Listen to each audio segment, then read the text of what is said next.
As I was listening to company executives report on their work, I noticed that the high school group chat, silent for years, had suddenly exploded with notifications mentioning me. Ethan, didn't you see Logan's status update? You're not attending his wedding today. The class president, Logan Steele, was getting married and all our old classmates were there. I'm sorry, my company's been busy lately. I don't have the time. I replied, attempting a polite explanation, but was met with a barrage of criticism. Busy with what? You barely post on social media. You're clearly not doing well. If you're worried about looking bad, just say so. Who are you trying to impress? Even Logan joined in. Remember that bet I told you the woman I'd marry would outshine yours any day? I replied, honestly, no, I don't remember. The mocking started pouring in. Logan's wife is a CEO and her dowry is in the hundreds of millions. What's wrong, Ethan? Too embarrassed to show up? Don't tell me you're too broke to cover your share of the gift. Should we start a crowdfunding page for you? Finally, Logan messaged me directly. Come to my wedding. Witness my big moment. For old time's sake, I'll even have my wife find you a security job when it's over. He added before posting a photo of himself and the bride. The bride, to my shock, was my wife, Lily Harper. I replied, all right, I'll come to witness your happy day. Just then, I received a message from Lily herself. Hubby, I'm heading back to my hometown to see my parents. I've left food for you in the fridge. Heat it up when you're ready. Love you, baby, she added. For the past 3 years of our marriage, Lily had been attentive, always leaving my meals prepared and seeing to my needs, even while spending money lavishly. In the past, I would have felt grateful for her thoughtful gestures. Today, I only felt insulted. Ending the meeting early, I drove straight to the wedding venue in Logan's hometown. From a distance, I saw the banner over the hotel entrance. Congratulations to Ms. Lily, CEO of Besla Business Group, on her wedding. There beneath the banner stood Logan in an expensive suit, awaiting his bride. A group of our old high school classmates surrounded him. Logan, we had no idea you've been dating the CEO of Besla Business Group. Yeah, the famous entrepreneur. Ms. Lily, you're really something marrying such a wealthy and influential woman. Even our old homeroom teacher chimed in, flattering. Logan, I always knew you'd be successful. That's why I made you class president. Grades aside, you were destined for greatness. Logan stood, basking in the admiration, as proud as a rooster. After we married, Lily always talked about building her own career. I'd funded her ventures. Luxury boutiques, beauty salons, yoga studios, none of which succeeded. Despite every failure, she grew more determined, telling me she'd be a CEO one day. I'd handed over Besla Business Group, a small subsidiary for her to manage. I hadn't realized that she would use it to flaunt her success beside Logan. Seeing me, the classmates who had been fawning over Logan suddenly looked at me with scorn. One of Logan's friends approached, eyeing the car I arrived in. Ethan, you actually rented a Rolls-Royce just to show off? The others scoffed. So this is why you bothered to come to pose in a luxury car? What a joke. That rental must have cost you half a year's salary. Do you really think you can compete with Logan's wife? As they ridiculed me, I calmly replied, this is my car. Logan strode up to me, his face twisted in anger. Without warning, he punched me. This car, it's my wife's. You're the guy she's been secretly seeing behind my back, aren't you? You leech. Driving my wife's car to my wedding. How shameless can you be? The sudden punch knocked me off my feet. Classmates stared in disbelief. Logan, is this really your wife's car? Someone asked. Logan smirked with pride. Why would I lie? He pulled out his phone and showed off a few photos of him and Lily. They were intimately posed together, some taken inside the car, and others on the hood with the license plate clearly visible. The crowd immediately gasped. So it's true. That means Ethan is definitely mooching off someone else's wife. Logan glared at me coldly. No wonder you've been so quiet on social media all these years. Turns out you're nothing but a leech. The others quickly chimed in. Wow, Ethan, you always looked so put together. Never thought you'd stoop to this. I used to think he was the high school heartthrob, but now, total scumbag. It's pathetic, really. Acting all aloof when you're just mooching off a rich woman. Even our homeroom teacher looked disgusted. Ethan, don't ever tell anyone I taught you. I don't associate with people who lack morals. The murmurs and criticisms from the crowd attracted more onlookers, many snapping pictures and recording videos. I took off my designer jacket, worth millions, and tossed it in the trash. Facing Logan, I kept my voice steady. You punched me without knowing the full story. Pretty lawless of you. Logan sneered. What are you going to do about it? You came here in my wife's car, practically begging to get hit toward the Rolls-Royce behind me, his face contorted with anger. There's nothing worse than a man who lives off women. He pulled out his keys and scratched "Mistress deserves death" onto the car door. I glanced at the words and said, "Soon you'll realize how ironic that phrase is." Logan laughed bitterly. "You're still running your mouth, you shameless loser." He picked up a brick and smashed it against the car, first the windows, then the hood, leaving dents and shattered glass. Logan is the future heir of Besla Business Group. We can't let him be bullied by someone like Ethan. I looked around at the chaos surrounding me. My Rolls-Royce, the car I had purchased with my own money, was now destroyed with shattered windows and dented panels. The crowd continued to laugh and mock me, while Logan basked in his supposed victory. I swallowed hard. This wasn't the moment to lose my temper. It was the moment to act.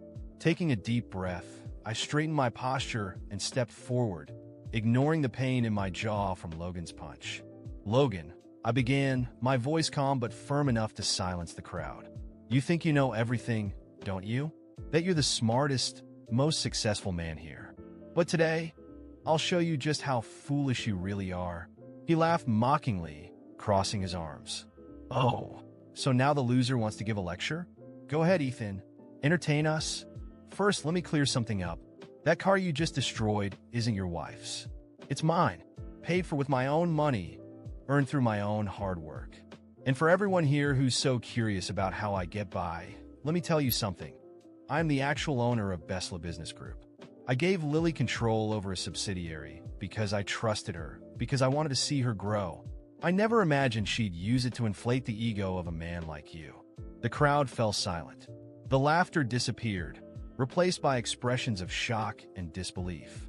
Logan tried to rebut. "Liar. Lily is the CEO of Besla, not you. Stop making up stories to make yourself look good."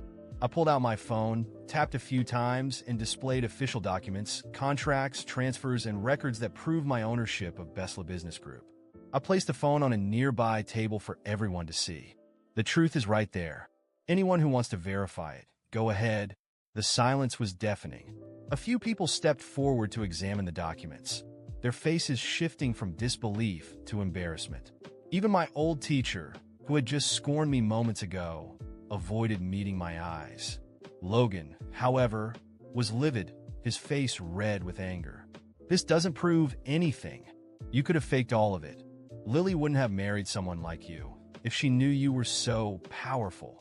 I took another step closer, locking eyes with him. "Logan, the problem isn't what Lily knew. The problem is that she never appreciated what she had. She chose to betray the man who gave her everything to be with someone who only knows how to show off.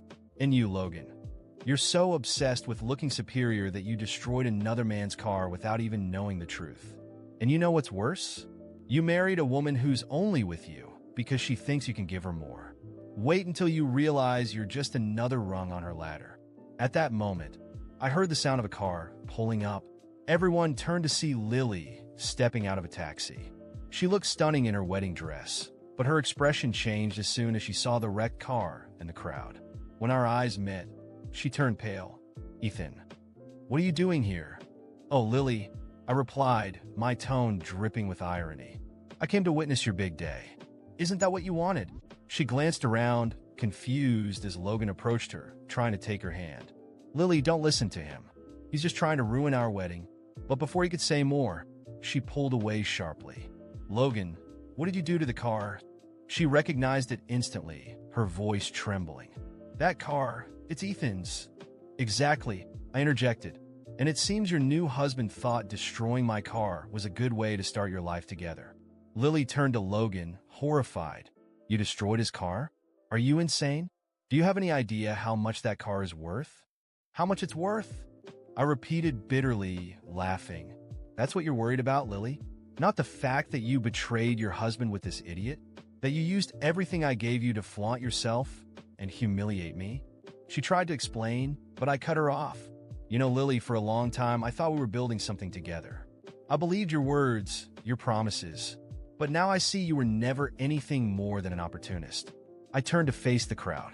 And for all of you who laughed and judged me without knowing the truth, remember this moment.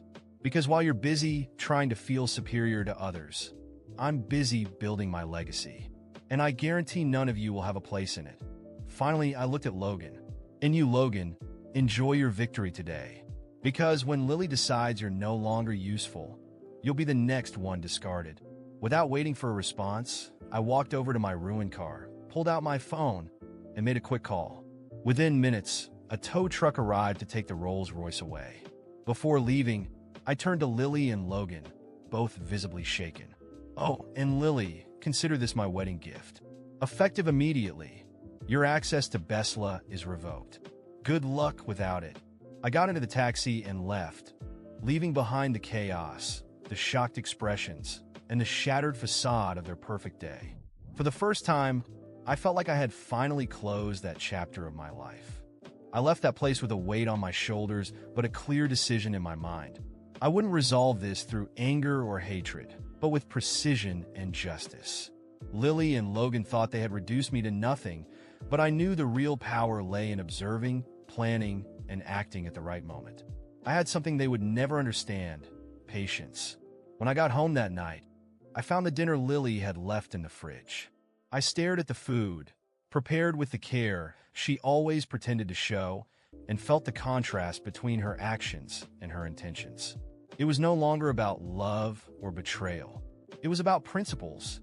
I resolved that everything would end cleanly and definitively. First, I severed every financial and logistical tie to Lily. It wasn't loud or dramatic, just a quiet adjustment of accounts, contracts, and access. Everything I had allowed her to use, from credit cards to vehicles, and even the apartment she occasionally stayed in, was transferred back into my name. Within days, she would have to face the reality of who had been behind the comfort she enjoyed. But my top priority was dealing with Logan. He had always prided himself on being the center of attention, manipulating others to appear superior. I decided that the best way to confront him wasn't through direct attacks, but by dismantling the illusions he had built around himself. I started with something simple: a meeting with our old classmates. I used the pretext of a casual reunion, something to reminisce about the good old days. It was surprisingly easy to gather most of them, especially since many still clung to that almost childish need to compete and impress. Logan, of course, showed up with Lily by his side, trying to maintain the image of the perfect couple. During the gathering, I let Logan speak first. He began boasting about his successes, emphasizing how lucky he was to be with Lily, repeatedly mentioning how she was a visionary CEO. As he spoke, I watched the reactions of those around him.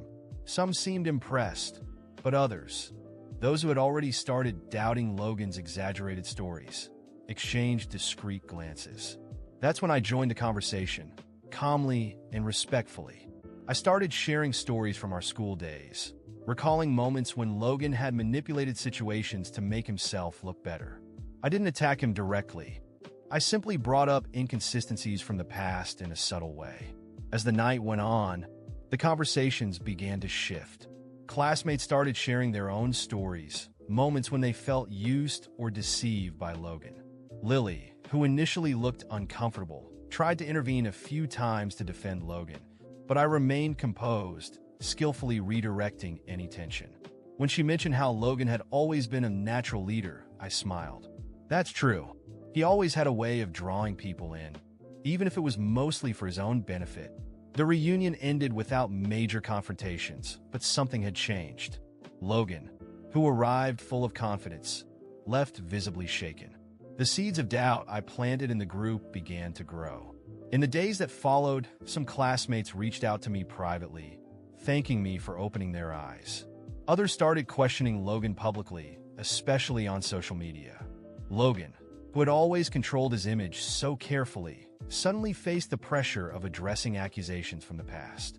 Meanwhile, with Lily, I took a more direct approach. I arranged a dinner at our home and waited for her to arrive. When she walked in, smiling as if everything was normal, I asked her to sit down.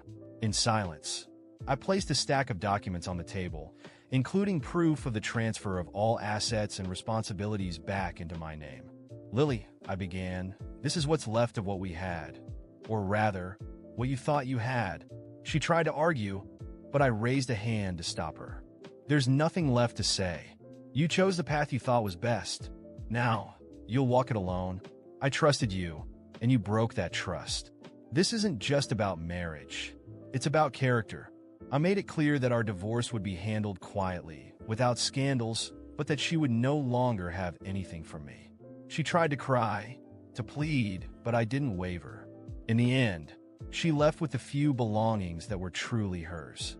I felt a mix of relief and sadness, but also the certainty that I was doing the right thing. In the months that followed, both Logan and Lily began facing the consequences of their choices. Logan lost the respect of our old classmates, who now saw him as a manipulator. Lily, without the financial and structural support I had provided, had to start over on her own. As for me, I moved on with my life, lighter and stronger. I didn't make a scene. I didn't need to shout or stoop to their level. I simply let their own actions expose them to the world. After all, true revenge isn't about destroying someone.